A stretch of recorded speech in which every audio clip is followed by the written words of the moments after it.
A House Civis Broadcasting. Hello, welcome everyone this lovely far. Today is the 27th of Olarune, and I want to thank you all for joining us today. What an exciting broadcast we have. As always, I'm your host, Sylas de Sylas. And I am Alufi de Sylas. So sit back, relax, and enjoy this broadcasting of A Chronicle of Echoes. I didn't say it this time because I didn't want you to jinx me. I respect that.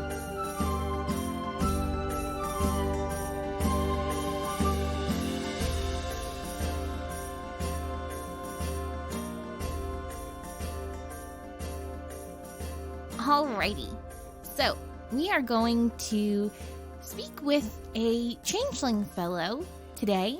We've got a handful of Alufi's asks, and that's all coming up after this news segment. I've got some interesting and quite shocking news from the Sharn Inquisitive. The lead investigator for the Shastram Boromar murder said on FAR that robbery is unlikely to be the sole motivation for the killers. Blackened Book Lieutenant Lorana Thanar said that magically aided reconstruction of the crime scene had shown that it was all set afire sometime after the murder took place. It looks like the arson was a failed attempt to cover up the murder. Now, for those who don't know, Shastram Boromar is the younger brother of Lower Dura Councillor Illyra Boromar, and he was found dead in the burned-out wreckage of a cornerstone tower 2 weeks ago. Since then, new information has come in just about every day, adding new and gory details to the scene. Last week, authorities disclosed that Shastram had been beheaded and the head was taken by his killers. Now, the counselor has said that the City Watch will have any and all resources required to bring her brother's killers to justice. And she is quoted saying, "We Boromars are a quiet, peaceable clan, and Shastram was the gentlest of us all. It is my fervent hope that the pain of our mourning will be assuaged by the swift justice brought upon his murderers." Well, Sylas, you have quite a few friends who are part of the Boromar clan. I imagine that I've never had any dealings with the councilwoman or her younger brother. I may have a few ties here and there to Clan Boromar, but they aren't that level of relationship at all. And any inclination otherwise seems very unfounded. Oh, well, I was just thinking because, we were invited to dinner that one time. I think that right now what they need most is to get to the bottom of this, and that's where all of their attention should be focused. My heart goes out to the family, and I hope that they get this killer. Killers. Yes, my apologies. Killers plural, not one killer. Well, that's very kind of you to say. In the past, you've been very adversive to admitting your closeness with the Boromar clan. Again, I have very few actual interactions with them, and a random cousin or two is not the same as the councilwoman or her former younger brother. Hey, let's jump into those Alufi's asks.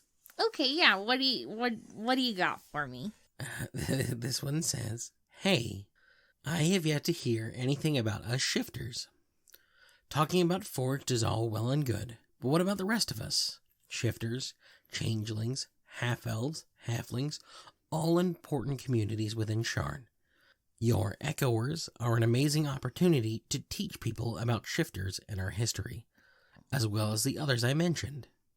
The more I don't hear about my kind, the more peeved I get. Consider this a reminder to not, at least, seemingly forget about people. Fox." Oh my goodness. Well, I'm sorry that you feel like we've forgotten about you. Definitely haven't. We are actually in talks with a prominent shifter figure here in Sharn, who will be coming on our show hopefully soon to talk about, well, she's going to talk about the Clifftop Guild. Well, we'll probably ask her some questions about Shifter Society. This is something that I personally am very interested in, and I am doing a lot of research. A big issue, with me at least, with Shifters is that a lot of their traditions are oral traditions. It's not all, like, written down like a lot of stuff. Same with Changelings and, I guess, Warforged. But Dwarves as well. There's a lot of oral tradition when it comes to dwarves, especially in the Moorholds. Entirely. It can be really difficult for me to do research into what kinds of questions to ask without sounding racially insensitive, you know. Hey, what does it feel like when you're shifted to your beast form? Like, that just kind of sounds mean. Or saying, like, hey, how do you like being a little more fuzzy? Like, you're not going to ask that to a bugbear. You're not going to ask that to a shifter. And so I have to make sure that I'm asking questions that aren't going to seem racially insensitive while also conveying the kinds of questions that everyday people have that help us understand that shifters aren't bad people, and they have been systematically not only forgotten but hunted down throughout a lot of their history, particularly in Thrain and Ondir, even though there's no reason for that. And so we definitely are going to be having shifters on in the future. As we have said, Thresher Kane, a wonderful gentleman from last week, is a shifter. And maybe we'll have him on to talk about shifter culture in the future. Or maybe we'll have somebody else on to talk about shifter culture in the future. I think that we should take to heart their request for better halfling representation. Because clearly Kevin has no culture for us to touch on. Oh, no. Well, you know, I do know someone who runs the Heritage Center in Little Talenta. So maybe we should ask them in. You know, I'll send in... have a connection or two to members of the Talenta Plains. So we'll reach out. We'll see if we can't get some Talenta Plains halflings on to talk about that. But I think that we do need a representation of more city halflings as well. Because, let's be honest, Shardian halflings aren't the same at all. I personally would like to reach out and say, I'm sorry that we haven't had representation enough for these smaller groups. And I hope you all can forgive us for our misstep. And I hope that you will enjoy not only today's broadcasting, but future broadcastings as we are striving to be more diverse. We are indeed. Well said. Let's continue on, shall we? Dear Alufi, I'm the leader of an adventuring guild, and some members of the guild have expressed interest in organizing an expedition into the Moorlands. I understand their desire for answers, as we are all from Sire. But I also have to factor in their safety before approving the venture. Everything I've heard about the current state of the Moorland is troubling. Any suggestion on how I should handle this request? Also, if Sylas has a nugget of advice from his adventuring days that I can pass on to the less experienced members, that would be appreciated as well. I enjoy the broadcast and look forward to it each week. Kind regards, Catherine Nightbreeze. Well, Nightbreeze, I think it's important to, first and foremost, stay open with your group. Talk to them about your feelings on this as well. As we heard from Mr. Kane last week, the Moorland is a very dangerous and scary place. It's not the kind of place for adventurers who aren't prepared. Now, that being said, I think that it's a good idea that you start to get some form of closure. It's good to see things and try to move on. Now, if any of you are from Metrol, don't. Don't go to Metrol, because I've heard that that's where everything is the worst. No, I think that you should stick on the outskirts, or maybe instead of delving directly into the Moorland, perhaps just going around it. I've heard things come out of the Moorland, and just seeing the things that come out will give you an idea of what's going on on the inside. I've read reports of bodies that look like they've only just died, of horrible, weird things. Like I said, last week, Thresher did give us kind of a brief talk about what the Mournland looks like now. I guess what I would say is just be careful. Nobody wants to see you or your company be hurt. The world needs more heroes, not less of them. A perfectly articulated sentiment. And as for any advice that I have for adventurers, stock up on essentials that you're going to need, because when you're in the middle of the jungle or in the middle of a rune, it is terribly difficult to find good mead or any type of liquor, to be quite honest. That's not true. Sometimes you can find like that really good aged stuff. That's what Papa said. Yeah, but it's few and far between. And let's be honest, after watching some of the things that come for you in these different places and fighting them off and losing people and possibly getting nothing out of it, a drink is always welcome. A drink always helps soothe that little bit of sadness and anger and anticipation. All of it goes away very quickly. That explains so much about you. It does. What other advice do you have? Well, your adventuring party doesn't have to be your family. In fact, sometimes keeping distance from them is the best way that you can protect them. Having someone on your adventuring party who you know that you're not a fan of and who doesn't always agree with you and is willing to argue against you and fight for what needs to be done is the best person to bring in with you. I can tell you that right now. So, Sylas. Yes. I read once. It's an ancient Gashkala secret about how to get through, like, mazes or labyrinths or, like, places you haven't been before. Ancient Gashkala secret? Yeah. And what is that? Always go left. Well, but you can't always go left. Okay, so you walk into a maze and you're going to go left. And then what? And then the next time you've got a choice, you go left. What if that's a dead end? Well, then you turn back around and then you go left again. Oh, so then it just works its way through? Yeah. And that is consistent? That will get you through? Yeah. I mean, it should. Unless you're in a... Well, you could do the same thing with the right then. You just consistently go to the right. As long as you don't change directions. If you just solidly go one way or the other. The secret specifically is left. No. Yeah. I think it has something to do with like how the Silver Flame prefers like left stuff. Like Tiramirin was left-handed. A lot of people who, like a lot of paladins and clerics that can wield the Silver Flame are left-handed. So I think that kind of leads to it. Well, that is an interesting bit of advice. I have one more piece of advice for adventurers out there. And that piece of advice is that you, right now listening to us, can stand up and walk over to that little table in the corner and speak with our Subscribe. Why don't you tell them about that, Alufi?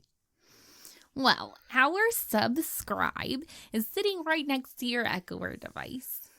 If you talk to our Subscribe, they will keep you up to date with all of the latest and greatest information about House Civis Broadcasting Guild. So that means that whenever any of our new broadcastings go out, you'll be notified, which is really, really cool. Now, in front of the Subscribe, there is the description pad and the comment pad. If you have any Alufi's asks, if you want to submit an adventure story, if you want to just say just about anything, go ahead and put it in that comment pad, or you can send us some mail at housecivisbroadcasting@gmail.com. The G stands for no. And while you're looking at the comment pad and the description pad, you'll see all of the cool information about today's broadcasting and who we have on and all of that fun stuff. So I'd appreciate it if you took a look at that and left us a comment and stuff like that. And as always, we have our partnership with House Kundarak in our new Patreon program. You can give us a few coins each month, which will help to keep the Echoers going. And of course, we want to give a special shout out to our most recent patron, Echo Steel. Thank you very much for taking the time to follow us and support the Echoers. So up next, we have our interview with the shoe salesman. It must be an alias. So stick around during this short musical break.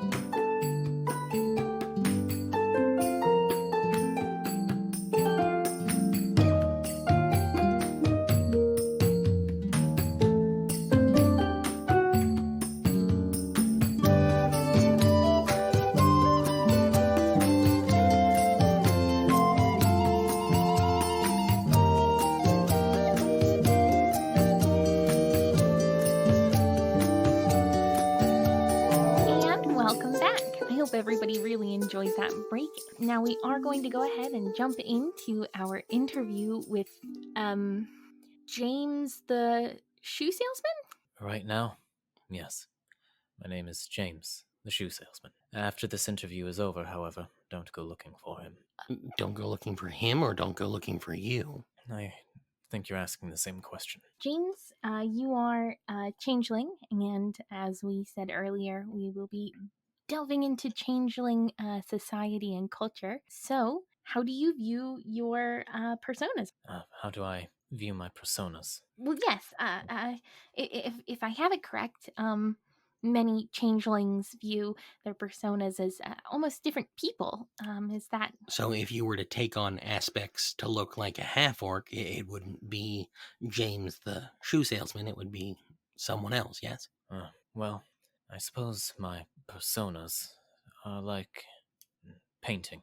You spend your emotions to put the oil on the canvas, but once it's there, it has a life of its own. So when you are in the persona, you aren't entirely in control. Do you find yourself doing things that you wouldn't normally do with other personas? Does your appetites change? Right. Not necessarily. Basic things. My wants, my desires, they are similar. I mean, after all, they are all still me, and my experiences shape what I turn into next. It's not dissimilar to how you do. But I consider the world to be a stage, and I have acted in many parts of it. I'm sure that some of them have boiled together to create the facsimile of a person, but the actions and words that I take are what matters. And in that, as I said, I think we're the same. You fish a witness for a story so that it can look responsible for your boss, so that you can go home to be a loving partner to the people that you care for. All these identities that you wear as much as I do. I wonder whether or not they think the same. Well, that is an interesting... I guess because you're right. We do have our stage names that we use, and I can see where you're coming from. You spoke briefly of dropping one of your identities. Do you feel like dropping or giving up on one of those identities is like killing that person? No, just ending it. The book reaches its final page, and all that's left are the stories. It's not unlike saying goodbye to a friend or a loved one long past. The time that they really die is when their stories stop being told. I think that's why some changelings adopt the same persona, so that even when they are gone from fate or fancy, there's still someone who will keep telling those stories. Wow, that is profound. I am given a lot of time to think over many different things. Are you a man of the faith? I know many say the Traveler is the god related to changelings. Do you feel that yourself? The Traveler is a strange case. He is a member of the Dark Six, the vile gods that would see harm to all of the world. But is he a member because he is evil, or simply because he is unknowable? All of the other gods have stories tied to them detailing who they are, but the Traveler only has one. Beware the gifts of the Traveler. And I think that it describes changeling life very well. If people are too afraid to take hold of the gift, then does it really matter what's actually inside it? Well, as someone who's dealt with someone calling himself the Traveler, I can say that the gifts given usually are rather nefarious. Does one of your personas have religious ties? Does that affect you? Yeah, it affects who I become.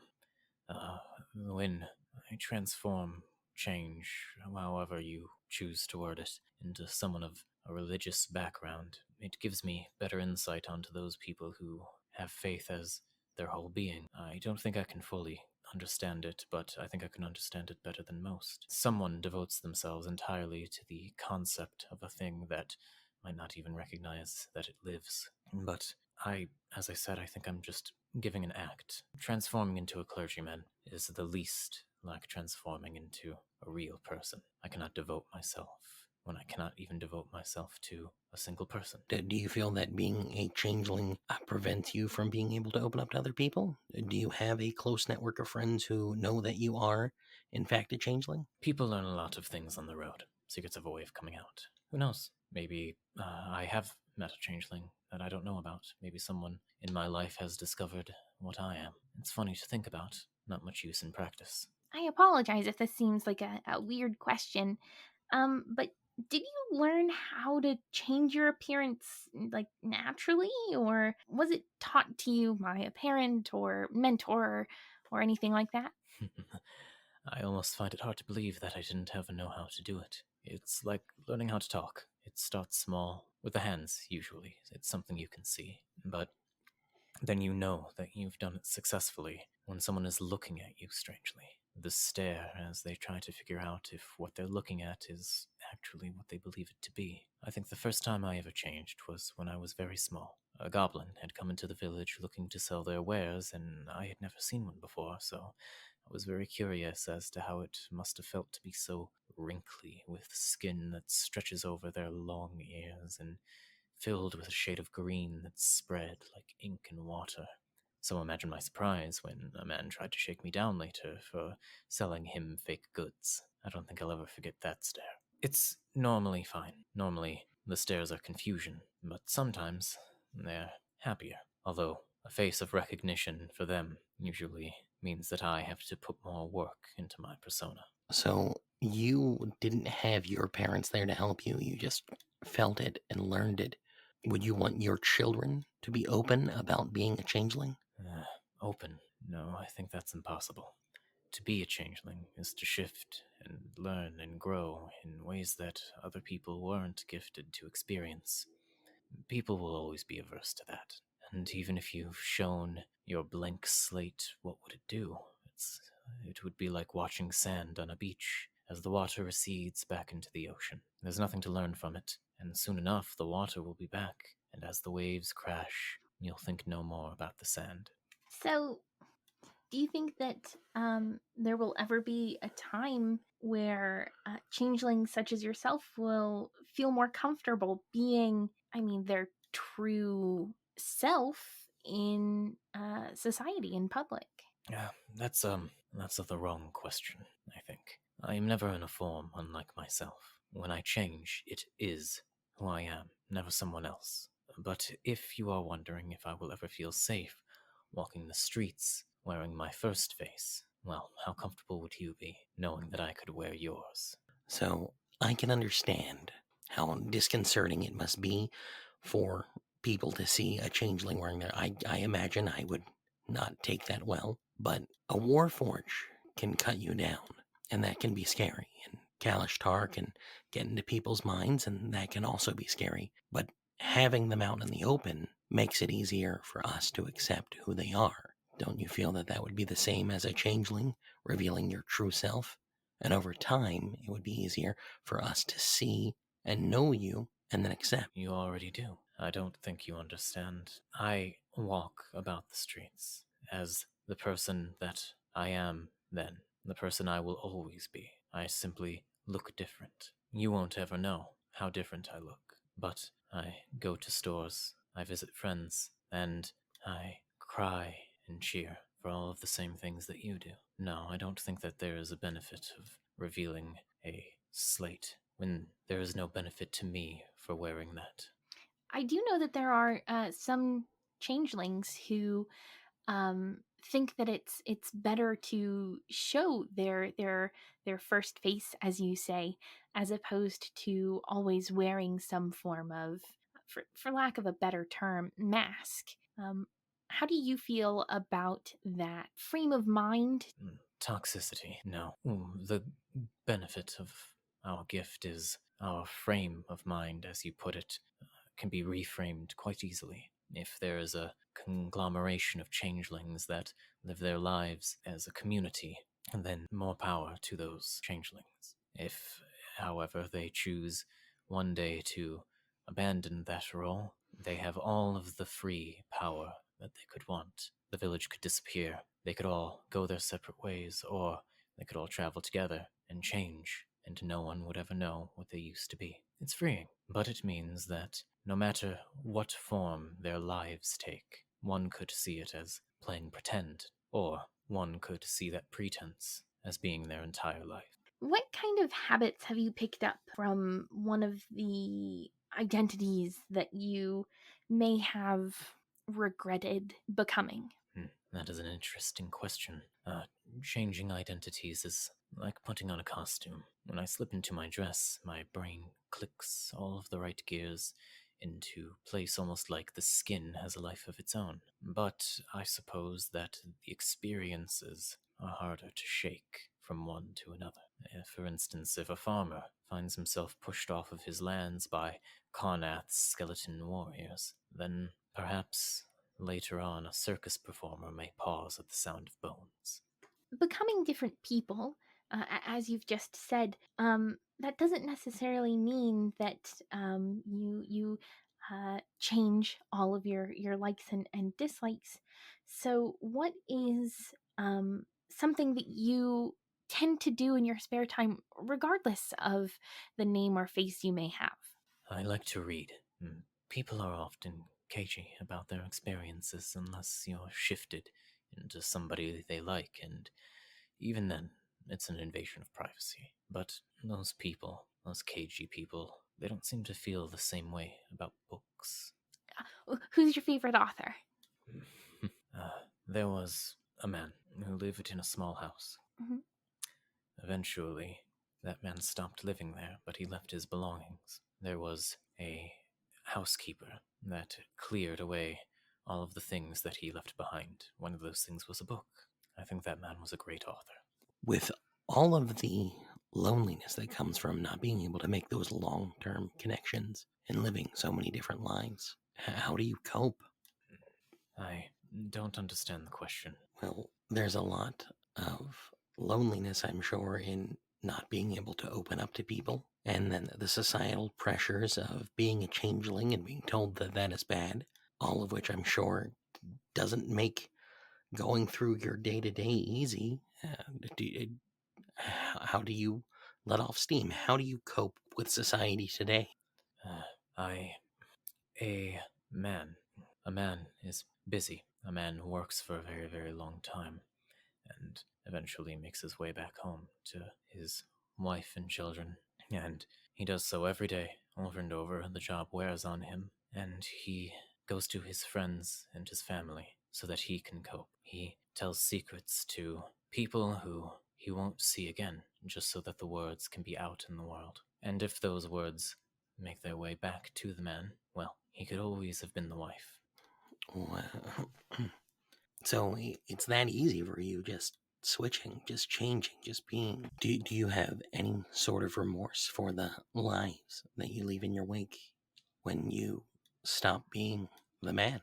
It's easy to forget when I transform into a sailor and go off outside of Cornrer and into places unknown. The sailor doesn't have regrets, or maybe they do, but not the same one as mine.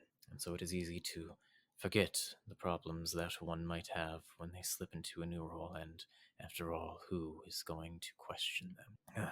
But then, perhaps, I hear all the stories that other sailors have, the reasons why they're on the boat, the regrets that they are willfully leaving behind, and I have to ask myself, does it make me more like a normal human, or elf, or dwarf, to run away from the problems that I leave behind? It's very easy for a lot of people to be able to recognize other people of the same trade or craft or race or religion. So, do you feel like you have a better insight at discerning other changelings? Is that something that you've sought out in the past? Oh, if only. The hardest part about finding a foothold to make a connection is finding somebody in the first place. It's like trying to find a needle in a haystack, but the haystack is always on the move, and the needle isn't very fond of you either. Why would it be? You might just be hay. I really like that analogy. I do too, but then it feels kind of lonely. Sad, yes. I don't know. If I meet you again, James, but you're not James anymore, I hope that we can still be friends. And I would like to firmly offer you the opportunity to come on again. We'll speak after we're off the airwaves, and we'll give you a code word that you can give to anyone at House Civis if you'd like to come back on. There's a saying, may you find many friends. But loneliness. No, I think you are worried about this trait that we all share. Loneliness, perhaps. There is one thing I would like. If I could meet another changeling, then I could talk to them about the one thing that we have in common that no one else can fully understand. The ability to live so many lives provides so many opportunities to see things in new perspectives, but outside of that, there are magicians that can transform their bodies at will, and there are many other more exotic powers and forces at work. I am not lonely. In fact, I feel I am closer to the world than many others can hope to be. I didn't expect our interview to be so profound. We know one other changeling who's the absolute worst, and I wouldn't consider to be a beacon of changeling society in any way, shape, or form. She's the worst. But if you are listening and you are a changeling and you would like to reach out to James, please speak with our Scribe, and he'll make sure that we get that message through that comment pad, and we will deliver that to James as best we can. Because I don't think that anyone should be without a people. As the Warforged are slowly finding their way in the world, as Sire is rebuilding, I think that all people should come together now. The Warforged. It is them that we should feel loneliness for. Displaced in a world where they cannot easily escape. I hope that they find many friends as well. So I have found that Warforged tend not to be as lonely. I feel that they can easily fit into any situation because they don't display their emotions. I think a lot of people are uncomfortable with them because of the actions during the last war. But speaking of the last war, what did you do during that? Who did you fight for? Where were your loyalties? Missing no one. The last war didn't affect me, or if it did, I glided through it. It's easy to be a refugee when you can simply stop looking like a foreigner. That does make it easier for you. I know that may be more comfortable for you, but for people like us, I know that we've had our run-ins with shape changers before, and that can be disconcerting for other people.